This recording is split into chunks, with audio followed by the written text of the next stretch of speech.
The SARS has a dedicated week, SARS week, coming up in April.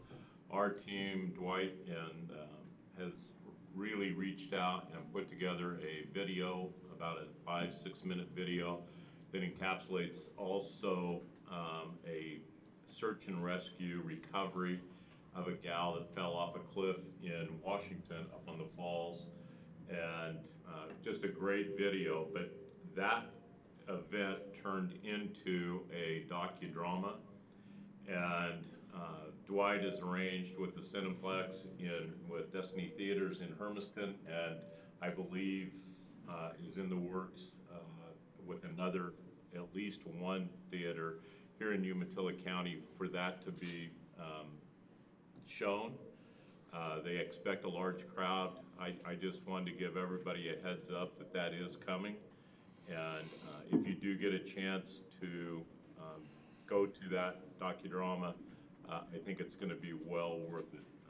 Very, very well done. It's professionally done. It's been awarded over 8 awards, and nice program. But also a great shout out to our own search and rescue team and the volunteers that make that up. And I look forward to bringing that proclamation to the full commission in April. Good. That's fantastic. I've seen that trailer, and it's going to be, I think it's well done. Yeah. Speaking of search and rescue, I do want to point out and recognize that they did lose one of their own recently, Kevin Scheibner. He was one of their longtime volunteers and board member for search and rescue. His funeral was yesterday, and I was able to attend. As many of you know, I did grow up with Kevin, so that one hit close to home. So I want to thank him for his service. Okay, approval of minutes and previous, I don't know if we have meeting minutes. Do we, Doug? Doug's on. Okay, thank you. Any additions to the agenda? Okay. Public input and recognition of visitors. Now is your time to be recognized if you want to talk about something other than what is on the agenda. Okay, hearing none. We will jump right into our business items. So item number 1, emergency management purchase. And I see our emergency manager in the audience. Good morning, commissioners. Sage Long, emergency management. What I bring to you is approval of payment to Curtis Blue Line. Emergency management is seeking the approval of payment to Curtis Blue Line for the gas mask and ballistic helmets. And this is from the State Homeland Security Grant 23-217, which it was approved before. This is for $47,033.16. The grant was for the purchase of first responders' personal protective equipment, and this pricing was based on a GSA contract. So they're getting quite a significant discount with this contract. So that action is before you, and I'd ask for the approval. Okay. Wishes of the board. I do have a question, Sage. Do these become outdated at a certain point? Yes. Quotations can be outdated. There was some. I know there's an expiration date on here. We've already worked through that expiration date. There was just a question regarding the GSA. Instead of going out for bids, this was a GSA, so it's a government contract. They're government, so that's why. What is? I'm sorry. Maybe I meant outdated as in personal protective equipment. Oh, so okay. You understand She's what I'm asking about like the filters, how often Yeah. they have to be changed. Okay. That type of stuff. I could look more into that. I'm not specifically certain when that equipment becomes outdated. I was more of getting the grant, and I could answer more to that. I think it lasts quite a long time, and I don't want to misinform you, so I don't know. Okay. The critical part is the filters, those Right. on the gas mask part. And you know they have a certain expiration date. I guess is what I'm looking for. Okay. And that would be my question. So. I can certainly get that question answered for you. I'd move for approval of the $47,033.16 to home in parallel with the accepting the state homeland security grant 23-217. Second. Got a motion and a second. All in favor of the motion, say aye. Aye. Aye. Motion carries. Thanks, Edge. Yep, thank you. Nice job on the grant. And I'll get that information to you. Okay. Real quick before you leave, is there going to be another round of Homeland Security grants this year? Or are they just going to have one? There, obviously, it comes from the federal side, so we're waiting kind of the federal spending package to see what that is. There is, so we're allocated a certain amount for the county, and then, but we don't really know where that money is going to sit until the feds release it. And then the state of Oregon, OEM, looks through it and goes, okay, we're going to take this much for administrative costs, and this is how much is going back to the counties. Yeah, I just wondered if they were going to do it once or twice. So recently they did, what's been happening is some funds are not getting allocated from like 2021 or 2022, so you're seeing some of that show up. And that may be what's showing up. It's not so much the new funds, it's old funds that people have not spent or they didn't fulfill their grant requirements. So they're sending that back to the county. And actually, we're gonna, emergency management is applying for the 90,000 from the 2020, 2021. And they gave us a short turnaround though. It's 3 weeks to write the grant. So we're almost done with that, and we're looking for some new equipment, and so for the EOC. And so, yeah. Perfect. Thanks, Nate. Yes, Nice you're job. welcome. Item number 2, Sheriff's Office scanner.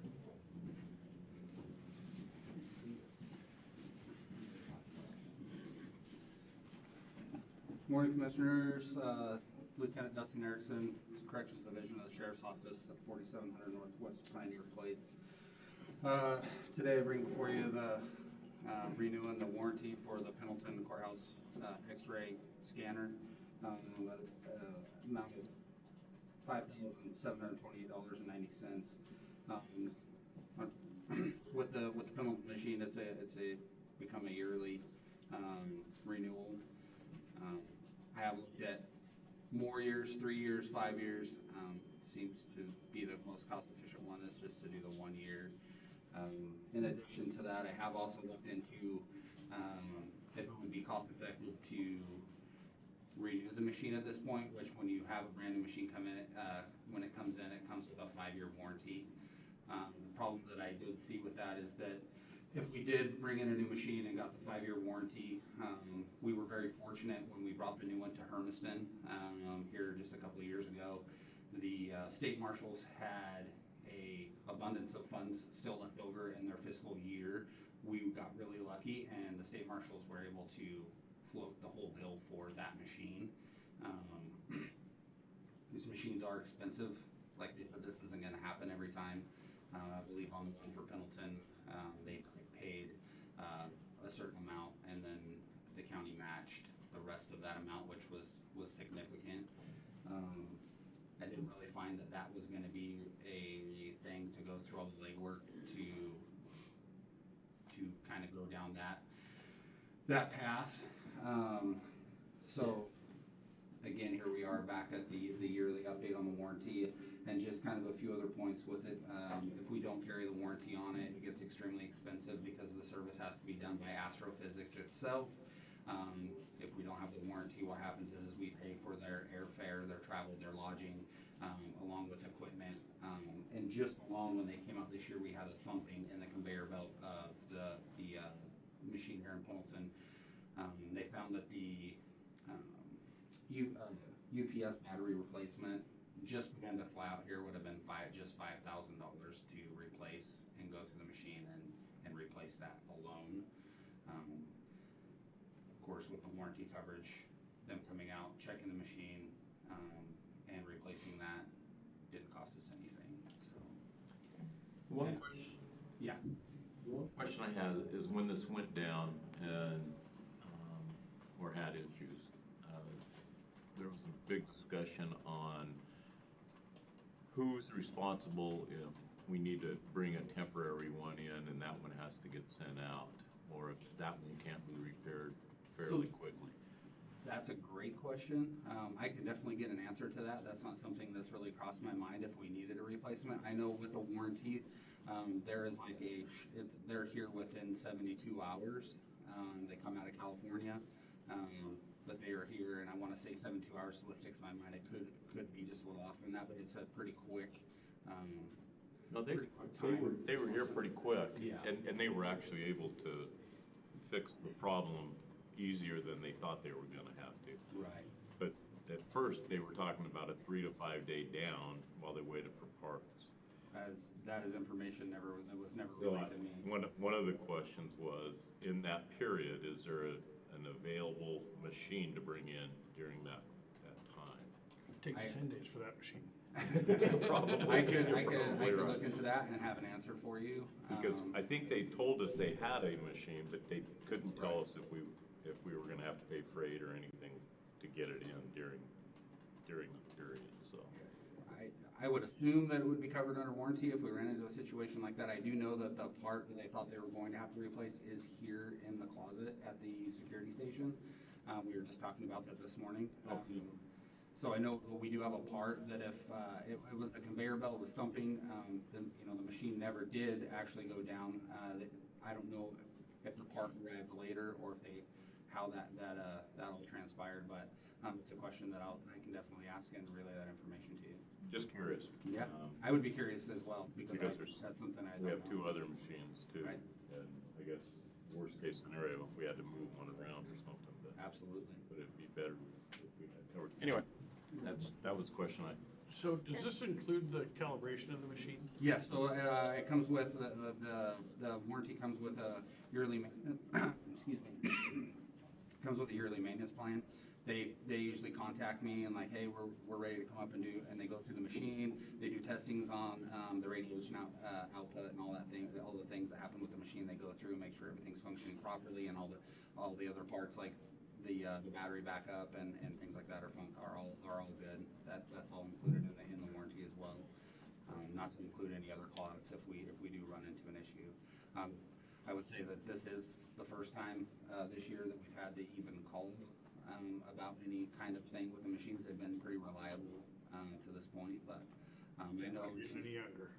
I know just them to fly out for the yearly maintenance. I do get a quote on that. They quote me at $3,000 is the estimated cost just to come here and do an annual maintenance. But again, that's included in the warranty, so that's a cost that's good. Okay. Did you have a question? Nope, Okay. I do not. I'd move for approval to pay the annual warranty on the courthouse scanner. Hold on. Are we gonna have to do this 2 more times, one for the upstairs and one for? So this is just for the x-ray machine that we put the stuff that goes through and inside. We have the one here and then we have the one in Hermiston. We have Stafford. Does this cover Stafford also? No, it's a separate machine. Right now, that is still under its original 5-year warranty Purchase until warranty. 2025. Gotcha. Okay, thank you. I move to approve the $5,728.90 for the yearly warranty for the scanner here at the courthouse. Second? Got a motion and a second. Any further discussion? All in favor of the motion, say aye. Aye. Motion carries. Thank you. Do we have you again? No, is that it? That should be it for me. Thank you. Thank you. Thank you. Justice Center Control. Mission Road Project, Mr. Phelps. Good morning, Commissioners. Tom Phillips, Public Works Director. So what is before the board this morning is a request from CTUIR. They're wanting to apply for some safe routes to schools funding on a portion of Mission Road. The reason the county needs to support this is because it's Umatilla County road. The requirements don't allow them to apply for the funding without the county's, blessing on the project. We've looked at what they're proposing and certainly support them moving forward with this from a road department standpoint. So Doug drafted up the letter, which doesn't doesn't obligate the county to put forth any funds at all. It just says that the county will support the project and they can build it on their county right away, so. Just one question that came up during staff meeting when we were having this discussion. Where actually are the intersections located? Is this by the store? This portion of the project actually runs Highway 331, which is there at Mission Market, and goes east. The southern, or I guess the easternmost portion of this is Short Mile Road. Okay. I mean, it's right in that general vicinity. And it includes, or could include, they haven't done all the engineering study yet, but it'll include some crosswalks, some bicycle paths, and some pavement markings, and possibly even get a flashing pedestrian crossing sign or light down there by Short Mile Road somewhere, if depending on how much funding they get and what the engineering study shows. We've actually requested that if they do this from the county's standpoint, we would prefer that they use thermoplastic pavement markings because they have a lot longer lifespan, so there's not going to be a great deal of maintenance with those. And if they do have some flashing lights, there may be some conversation about CTUIR keeping the maintenance up on those lights. Those are some conversations that we've had. We really won't know until they get the engineering study and get the final plans, but fortunately we'll be at the table for all of this. So. And I'm just assuming the crosswalks and the bike path would not trigger any kind of stormwater issues. Nope. Perfect. So you said it goes from Mission Market east? Yes. Okay, Towards, yep. okay. I just wonder how safe it is from Mission Market They, west. if you look at their overall plan, they're looking at going the other direction too. But they've got their whole plan. They have this actually it's broken out in phases, and this is kind of the phase that they want, that they've identified for where they are now. Currently, they've got funding for a pedestrian path that if I understand correctly, basically runs on the west side of 331 from the casino down to the current governance center. That's something I think that they have funded right now, that they're going to start moving forward on. This is just the second phase of an overall overarching plan. So eventually, the section you're talking about will probably be in that. But the way these grants are, there just isn't enough money to do everything all at once. So they've got to break it up in phases. Okay. I would entertain a motion. I move to approve the county participation in project and authorize chair to sign support letter. Second. Got a motion and a second. All in favor of the motion, say aye. Aye. Motion carries. Thank you, Commissioners. Thank you. Property tax appeals.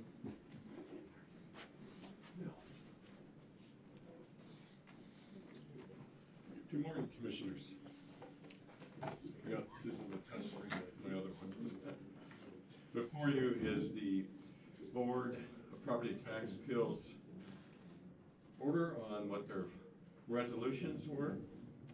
And we had 19 total appeals come in, and a portion of those were rejected, not rejected, but pulled out, stipulated, and I think it came down to, it should be on the next page there, it came down to 7 that actually went, I think 9 that went to the board. 7 were sustained, 1 was rejected, and then the other was lowered. So there was only 1 that was really changed in value there. So it just needs to be approved and signed by the Board of Commissioners. And I also like to thank, I was talking to Commissioner Timmons yesterday that she said Jolene did a really good job. So I also wanted to put that out there that Jolene Meadows, all of her dedication, and she is well recognized within the county clerks across the state as one of the best clerks and knowledgeable ones. I want to give a shout out for her, and also John Salter to Jolene would like to recommend all the hard work that he did, and he did a really good job, and he's a good asset that we have. So, and of course, we appreciate the board for volunteering Christine and Commissioner Timmons.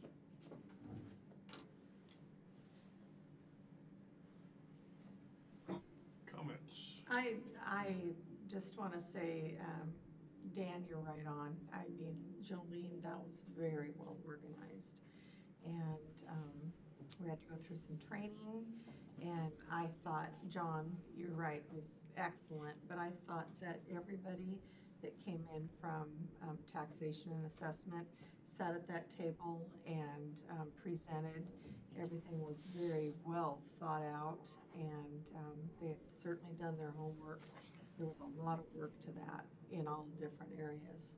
And so, and even the people that came in and got to testify in front of BOPTA, it was just it was a good deal. So, Yeah, it was a very challenging year. We had one of our people pass away, and James Baker, and also our Bill Elfring had surgery and wasn't able to attend, and so we really had to scramble to get our board back together in the limited time that we had. Well, I will say I saw Commissioner Timmons doing her homework prior to the meeting, so. well, it was an enjoyable experience, but it was only enjoyable because everybody has certainly done a lot of work before the hearings. Yes, and I'd also like to recommend James Baker has served before, and a great person in this community that's passed away, and so we do want to recognize him for all he's done. Okay. Did you want to make the motion? Sure. I move to adopt order number BCC 2024-031. Second. Got a motion and a second. Any further discussion on the matter? All in favor of the motion, say aye. Aye. Motion carries. Thank you. Justice Center Controls. Mr. Tanner. Good morning, Commissioners. Mark Tanner, Facilities Manager, Umatilla County. I need to defer to Doug for next steps. We received one bid, and we have one bid that is lost in the mail somewhere. Their tracking says it should have been delivered Monday, and we haven't seen it, so I'm not sure what next step is. We can't really.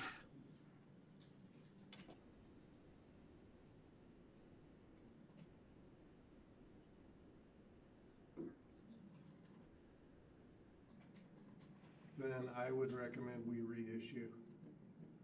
So we would need, Doug, as a motion by the commission to reject all bids and reissue, and, okay. At this point, I would make a motion to reject all of the bids that came in for the controllers for the Justice Center and proceed with the reissue of the RFP. Second. Okay, we got a motion and a second. Any further discussion? All in favor of the motion, say aye. Aye. Aye. Motion carries. Perfect, thank you. Thanks, Mark. Mark, can Thanks, Doug. I ask a question? Okay. Is this for HVAC? Mhm. Is that what it's for? Okay. Yeah. So we seem to do these a lot on different buildings. Can we get a list of when all of the controllers were replaced in all of the different buildings? Would that be too much So to ask? these are software upgrades. Okay. Yeah, and I can give you a list, but yeah, these are just things that we haven't done in, I don't know, years. All of them were original Yeah, with the So- system, so. Okay. way before I was here, so I. Okay. It just seems like, we're doing these almost every meeting.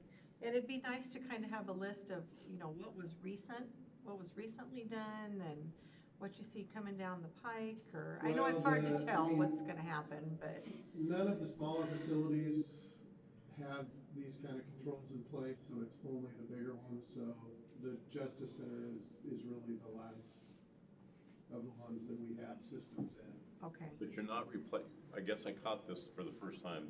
You're not replacing the controls, you're replacing the software? There'll be additional controls added, because the Justice Center, the system that's there currently is we'll just call it an infant.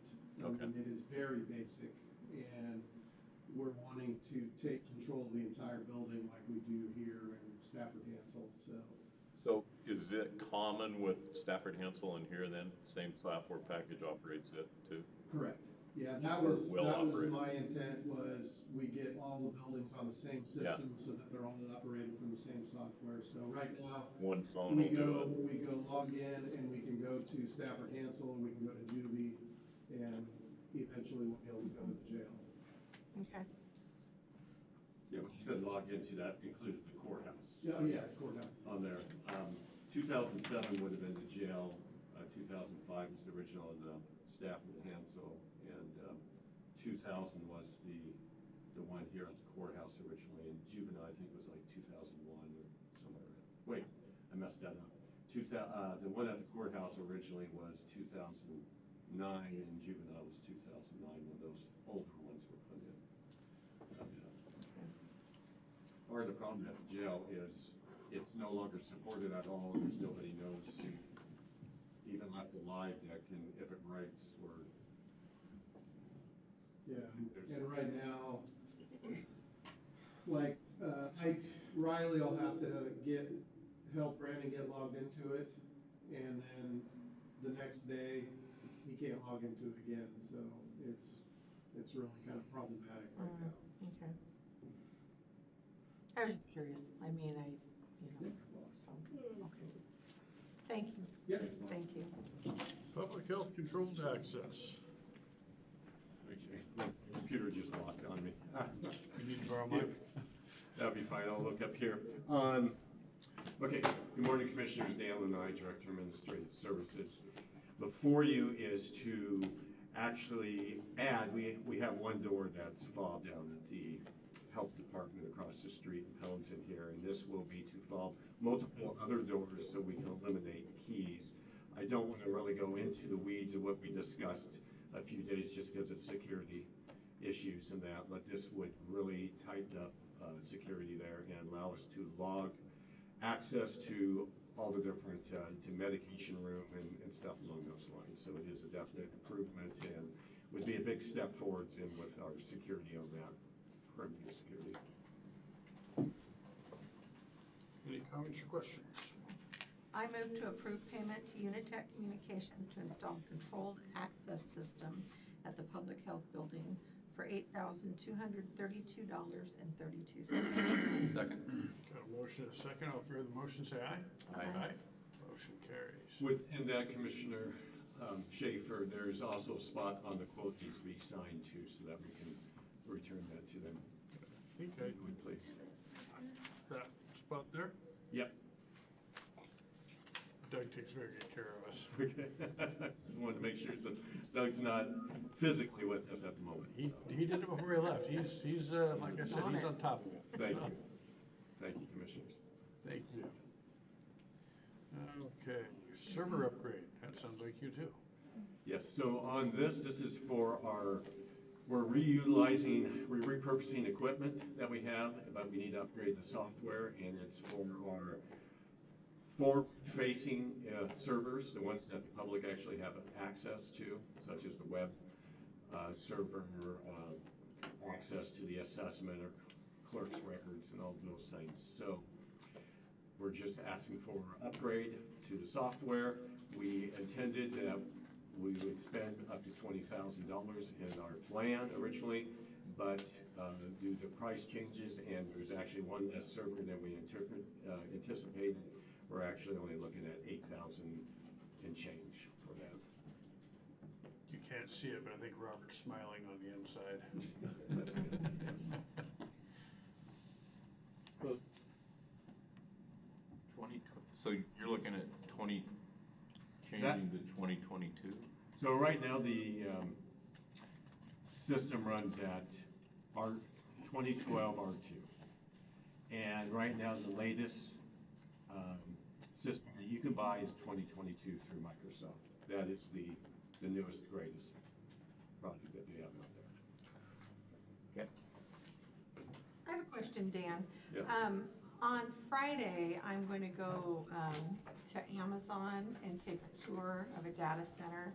And it's an all-day thing. And so they've had me do all sorts of training on this before I go. And of course, they're talking the cloud and different, I know this is opening up a whole can of worms, but is that something that the county is looking at further down the line? So what we have right now, we have like a hybrid model. So part of our stuff is in the cloud and part of it's on-premise is what they call it. So a lot of places are that model. Some places, still no matter where you go, most places still have some sort of on-prem presence. Okay. But as we go along, we start moving more applications up there. There's different things about budget concerns and when you get in, because you have to continue those payments. And some products we're looking at moving more and more up there just because of some of the things. And some products we are still, they're not able to move up there Sure. yet. Like our financial system in a sense. Okay. We wouldn't be able to run that at all in the cloud. Okay. And that's why it's actually on a secure, and we do a lot of different things on that. But yeah, so that is the tendency of the group, and we keep looking at that and going, what can we move? What should we move? What's the best cost factor? So we do look into all that stuff, but it is something that is on our radar, and we do look into it and been planning on where we're going to go in the future, and that's part of our plans and stuff. Some things like, one with the example is dispatch. Do you really want something that's mission critical in time to be dependent on internet access? So if somebody cuts a cable somewhere with a backhoe, all of a sudden you do not now have access to your CAD system, your automated dispatching system of that. So things like that probably we would still keep on-prem. Just because, some are off, but you don't know if that would happen. You may not have access to your systems. But if you actually lose access to some of your other systems, so the DA system right now, that's in the cloud. And sometimes Stafford Hansell's one, you lose power or cable gets cut out there. They are down for a certain period of time. So those are things you have to weigh. Yeah. Yeah, let's not put dispatch on one of those. So yeah, there's some reasons that value, that some should be here more that are mission critical and time sensitive that you don't want to lose in case, but then there's other things that are more beneficial because people may be more mobile in the county too and move around, and it's easier to access those items. So our whole document and email and all that is through Google Workspace, and so that's all in the cloud. And which is very great for you guys when you're moving around because we're sharing documents, we're collaborating, and everybody's everywhere, but we can be all together at the same time. And so things like that we do currently, and it's very. That's where these come in handy. That stuff, yes. When we're doing that. And the security guys love the fact that I have this because half the time I leave it on my desk and I can't get into my car. So then I have to walk around and they have to let me into the office so I can get my keys. I would have to say I was within 1 second getting myself locked out of the Mountain Free Water building because I left my key, YubiKey plugged into the computer and stepped down at the last second. But now that that's fobbed, I can actually call the IT guys and they can pop the door for me. So that's kind of nice too. So. I did not know that was an option because fortunately for me, Jennifer happened to be driving by the courthouse one Friday evening after 5 o'clock and there was nobody here and my keys were on my desk. So we can do that if there's a special case we can maybe rest. No. Of course I wouldn't have got, well, no, I could have popped the door. But thank you, Commissioner, for the question. It's something that we do work on and yeah.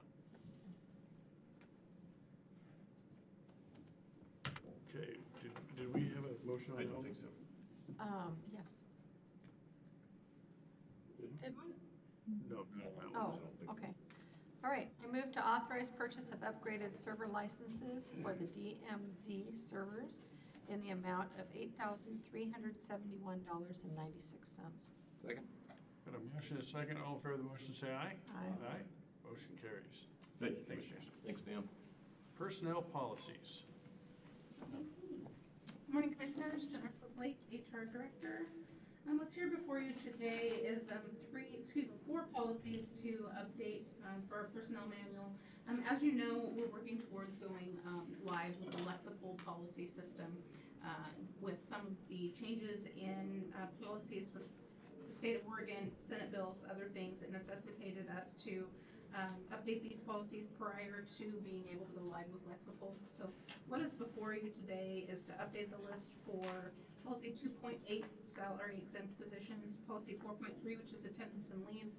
That's encompassing paid leave Oregon, family medical leave, those sorts of things. Policy 4.7, which is the retirement policy, to fall in line with the guidelines of Senate Bill 1041 and House Bill 2296. Updating the bilingual incentive pay due to some of the testing that we had previously mentioned is no longer an option, and there's a couple other avenues through public health where employees can receive this certification. And then finally is moving towards the electronic timesheet system. We discovered that we didn't have a policy specifically that addressed our staff expectations for timesheets, so that is what's before you for consideration. I was just wondering, can we do all these in one motion, Doug, or do we have to do separate motions for each one?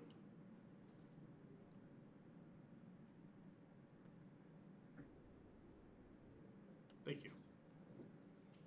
Before we do that, I want to thank Jennifer and her whole team, which is Jennifer, but thank you very much for all the work you put into these. There is a lot of work involved. I think that the update is timely. I'm looking forward to Lexipol.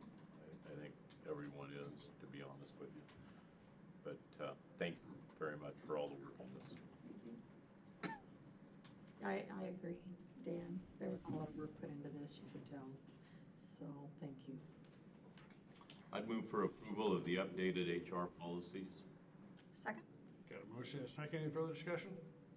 All in favor of the motion, say aye. Aye. Aye. Motion carries. Thank you. Thank you. Thanks, Jennifer. Final thoughts. Commissioner Tibbetts.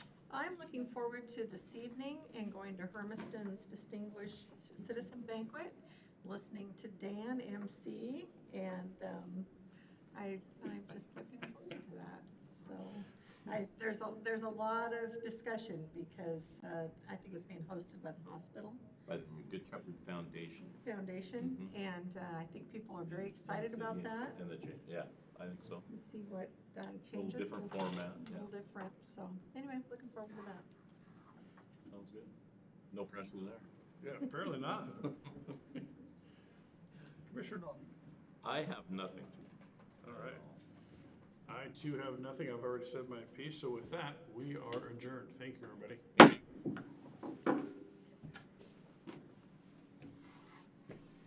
Thank you, Tim.